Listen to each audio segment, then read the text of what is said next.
ఏ టైంలో అన్నా మొండిగా ఉండొచ్చు కానీ ప్రెగ్నెన్సీ టైంలో అస్సలు మొండిగా ఉండొద్దని ఈరోజే అర్థమైందనమాట. అసలు విషయానికి వస్తే ఏమైందంటే మార్నింగ్ అయితే సడన్గా స్టమక్ అయితే టైట్ అయితే అయింది. కొంచెం చాలా ఇబ్బంది అనిపించింది. ఎందుకు ఇట్లా అవుతుందో అర్థమైతే కాలేదు.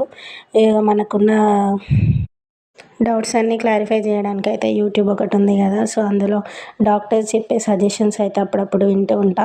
సో అందులో చూస్తే ఏమనుందంటే మనసు పెరుగుతున్న కొద్దీ కొంచెం స్టమక్ అనేది టైట్ అయితే అవుతుంటుంది అని అయితే ఉంది. సో అప్పుడు కొంచెం చూడంగానే రిలాక్స్ అనిపించింది. కొంచెం భయం అయితే కాలేదు. అంటే స్టమక్ టైట్ ఒక్కటే ఉందన్నమాట. వేరే బ్లీడింగ్ కానీ అలాంటి ఇబ్బంది ఏం లేదు. పెయిన్ కూడా ఏం అనిపించలేదు. కొంచెం టైట్ అట్లనే అనిపించింది. కొంచెం జాగ్రత్తగా లేచి కొంచెం హాట్ వాటర్ పెట్టుకొని అయితే తాగేసిన.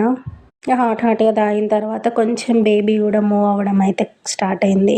కొంచెం రిలాక్స్ అయితే అనిపించింది. అమ్మో! బేబీ మూవ్‌మెంట్స్ ఉన్నాయా లేవా అని 10 సార్లు అయితే చెక్ చేసుకుంటా. డైలీ అయితే 10 టైమ్స్ ఉండాలంటారు కదా, సో చూసుకుంటే కొంచెం బెటరే అనిపించింది. బేబీ అయితే మూవ్ అయితే అయ్యింది.